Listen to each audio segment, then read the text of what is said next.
बहुत दिन पहले की बात है। एक छोटा सा नगर था, पर उसमें रहने वाले लोग बड़े दिल वाले थे। ऐसे न्यारे नगर में 4 मित्र रहते थे। वे छोटी उम्र के थे, पर चारों में बड़ा मेल था। उनमें एक था राजकुमार, दूसरा राजा के मंत्री का पुत्र, तीसरा साहूकार का लड़का और चौथा एक किसान का बेटा था। चारों साथ साथ खाते पीते और खेलते घूमते थे। एक दिन किसान ने अपने पुत्र से कहा, देखो बेटा, तुम्हारे तीनों साथी धनवान हैं और हम गरीब हैं। भला धरती और आसमान का क्या मेल। लड़का बोला, नहीं पिताजी, मैं उनका साथ नहीं छोड़ सकता। बेशक यह घर छोड़ सकता हूँ।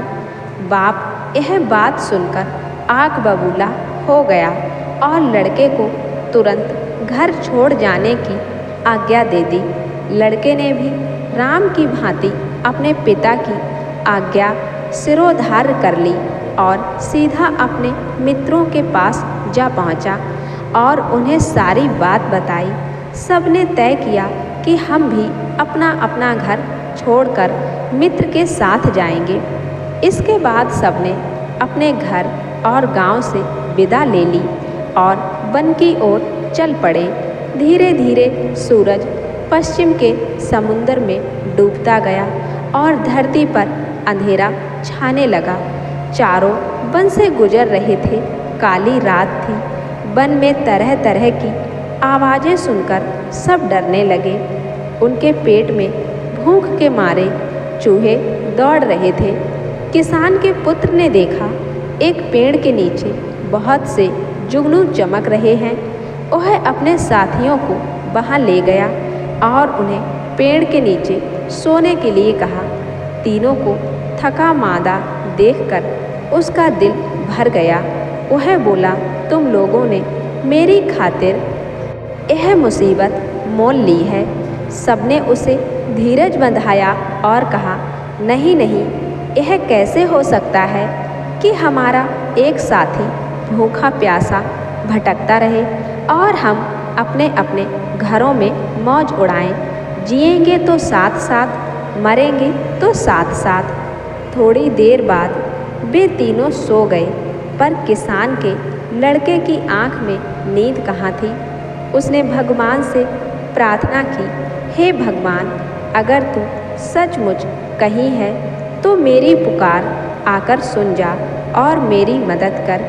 उसकी पुकार सुनकर भगवान एक बूढ़े के रूप में वहाँ आ गए। लड़के से कहा, मांग ले जो कुछ तुझे मांगना है। यह देख, इस थैली में हीरे जवाहरात भरे हैं। लड़के ने कहा, नहीं, मुझे हीरे नहीं चाहिए। मेरे मित्र भूखे हैं, उन्हें कुछ खाने को दे दो। भगवान ने कहा, मैं तुम्हें भेंट की एक बात बताता हूँ। वह जो सामने पेड़ है ना, आम का, उस पर 4 आम लगे हैं। एक पूरा पका हुआ, दूसरा उससे कुछ कम पका हुआ, तीसरा उससे कम पका हुआ और चौथा कच्चा। इसमें भेद की कौन सी बात है? लड़के ने पूछा। भगवान ने कहा, ये चारों आम तुम लोग खाओ। तुम में से जो पहला आम खाएगा वह राजा बन जाएगा। दूसरा आम खाने वाला राजा का मंत्री बन जाएगा और जो तीसरा आम खाएगा उसके मुंह से हीरे निकलेंगे और चौथा आम खाने वाले को उम्र कैद की सज़ा भोगनी पड़ेगी। इतना कहकर बूढ़ा आँख से ओझल हो गया। लड़के सब उठ गए तो किसान के पुत्र ने कहा, सब मुँह धो लो। फिर उसने कच्चा आम अपने लिए रख लिया और बाकी आम उनको खाने के लिए दे दिए। सबने आम खा लिए। पेट को कुछ आराम पहुंचा तो सब वहाँ से चल पड़े। रास्ते में एक कुआं दिखाई दिया। काफ़ी देर तक चलते रहने से सबको फिर से भूख प्यास लग आई, इसलिए वे पानी पीने लगे। राजकुमार ने मुंह धोने के इरादे से पानी पिया और फिर थूक दिया तो उसके मुंह से 3 हीरे निकल आए। उसे हीरे की परख थी। उसने चुपचाप हीरे अपने जेब में रख लिए। दूसरे दिन सुबह एक राजधानी में पहुंचने के बाद उसने एक हीरा निकालकर मंत्री के पुत्र को दिया और खाने के लिए कुछ लाने को कहा। वह हीरा लेकर बाजार पहुंचा तो देखता है कि रास्ते में बहुत से लोग जमा हो गए हैं। कंधे से कंधा ठिल रहा है। गाजे बाजे के साथ एक हाथी आ रहा है। उसने एक आदमी से पूछा, क्यों भाई, यह शोर कैसा है? अरे तुम्हें नहीं मालूम? उस आदमी ने बड़े प्यार से कहा, नहीं तो यहाँ का राजा बिना संतान के मर गया है। राजा के लिए राजा चाहिए, इसलिए इस हाथी को रास्ते में छोड़ा गया है। वही राजा चुनेगा। सो कैसे? हाथी की सूंड में वह फल माला देख रहे हो ना? हाँ हाँ, यह हाथी जिसके गले में यह माला डालेगा वही हमारा राजा बन जाएगा। देखो, वह हाथी इसी ओर आ रहा है। एक तरफ हट जाओ। लड़का रास्ते के एक ओर हटकर खड़ा हो गया। हाथी ने उसके पास आकर अचानक उसी के गले में माला डाल दी। इस प्रकार मंत्री का पुत्र राजा बन गया। उसने पूरा पका हुआ आम जो खाया था वह राज वैभव में अपने सभी मित्रों को भूल गया। बहुत समय बीतने पर भी वह नहीं लौटा। यह देखकर राजकुमार ने दूसरा हीरा निकाला और साहूकार के पुत्र को देकर कुछ लाने को कहा। वह हीरा लेकर बाजार पहुंचा। राजा को राजा मिल गया था, पर मंत्री के अभाव की पूर्ति करनी थी, इसलिए हाथी को माला देकर दोबारा भेजा गया। किस्मत की बात थी, अब हाथी ने एक दुकान के पास खड़े साहूकार के पुत्र को ही माला पहना दी। वह मंत्री बन गया और दोस्तों को भूल गया। इधर राजकुमार और किसान के लड़के का भूख के मारे बुरा हाल हो रहा था। अब क्या करें? फिर किसान के पुत्र ने कहा, अब मैं ही खाने की कोई चीज़ लेकर आता हूँ। राजकुमार ने बचा हुआ तीसरा हीरा उसे सौंप दिया। वह यह दुकान में गया। खाने की चीज़ें लेकर उसने अपने पास वाला हीरा दुकानदार की हथेली पर रख दिया। फटे हाल लड़के के पास कीमती हीरा देखकर दुकानदार को शक हुआ कि हो न हो इस लड़के ने जरूर ही यह हीरा राजमहल से चुराया होगा। उसने तुरंत पुलिस के सिपाहियों को बुलाया। सिपाही आए। उन्होंने किसान के लड़के की एक नहीं सुनी और उसे गिरफ्तार कर लिया। दूसरे दिन उसे उम्र कैद की सज़ा सुनाई गई। यह प्रताप था कच्चे आम का। बेचारा राजकुमार मारे चिंता के परेशान था। वह सोचने लगा, यह बड़ा विचित्र नगर है। मेरा एक भी मित्र वापस नहीं आया। ऐसे नगर में नहीं रहना अच्छा है। वह दौड़ता हुआ वहाँ से निकला और दूसरे गांव के पास पहुँचा। रास्ते में उसे एक किसान मिला जो सिर पर रोटी की पोटली रखे अपने घर लौट रहा था। किसान ने उसे अपने साथ ले लिया और भोजन के लिए अपने घर ले गया। किसान के घर पहुंचने के बाद राजकुमार ने देखा कि किसान की हालत बड़ी खराब है। किसान ने उसे अच्छी तरह नहलाया और कहा, मैं गांव का मुखिया था। रोज़ 3 करोड़ लोगों को दान देता था, पर अब कौड़ी कौड़ी के लिए मोहताज हूँ। राजकुमार बड़ा भूखा था। उसने जो रूखी सूखी रोटी मिली वह खा ली।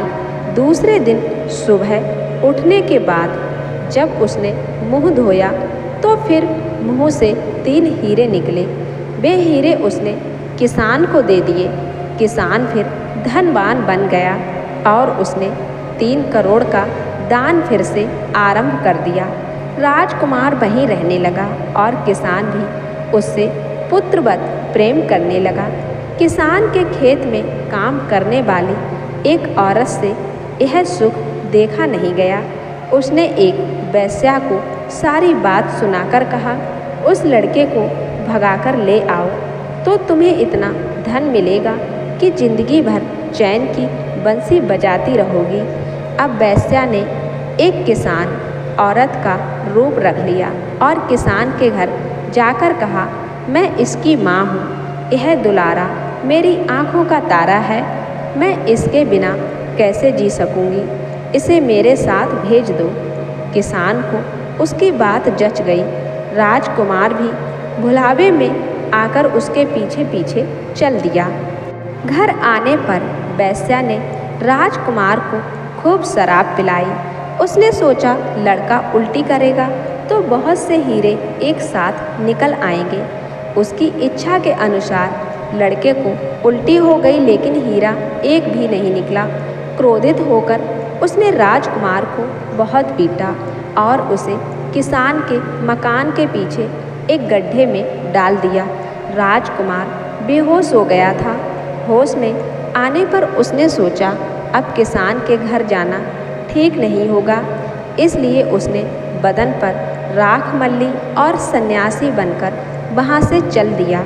रास्ते में उसे सोने की एक रस्सी पड़ी हुई दिखाई दी। जैसे ही उसने रस्सी उठाई, वह अचानक सुनहरे रंग का तोता बन गया। तभी आकाशवाणी हुई, एक राजकुमारी ने प्रण किया है कि वह सुनहरे तोते के साथ ही ब्याह करेगी।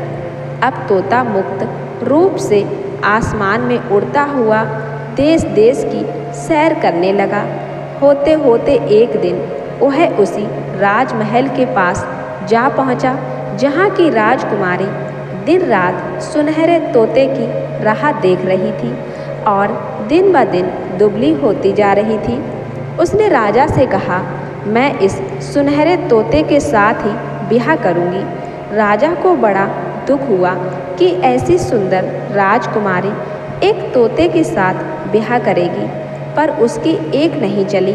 आखिर सुनहरे तोते के साथ राजकुमारी का विवाह हो गया। विवाह होते ही तोता राजकुमार बन गया। यह देखकर राजा खुशी से झूम उठा। उसने अपनी पुत्री को अपार संपत्ति, नौकर चाकर, घोड़े और हाथी भेंट स्वरूप दिए। आधा राज्य भी दे दिया।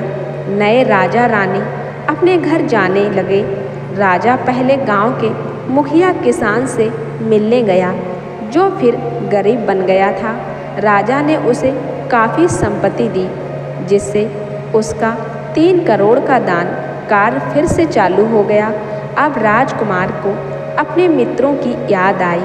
उसने पड़ोस के राज्य की राजधानी पर हमला करने की घोषणा की, पर लड़ाई आरंभ होने से पहले ही उस राज्य का राजा अपने सरदारों, मुसाहबियों सहित राजकुमार से मिलने आया। उसने अपना राज्य राजकुमार के हवाले करने की तैयारी बताई। राजा की आवाज़ से राजकुमार ने उसे पहचान लिया और उससे कहा, क्यों मित्र, तुमने मुझे पहचाना नहीं? दोनों ने एक दूसरे को पहचाना तो दोनों की खुशी का ठिकाना नहीं रहा। अब दोनों ने मिलकर अपने साथी किसान के पुत्र को खोजना आरंभ किया।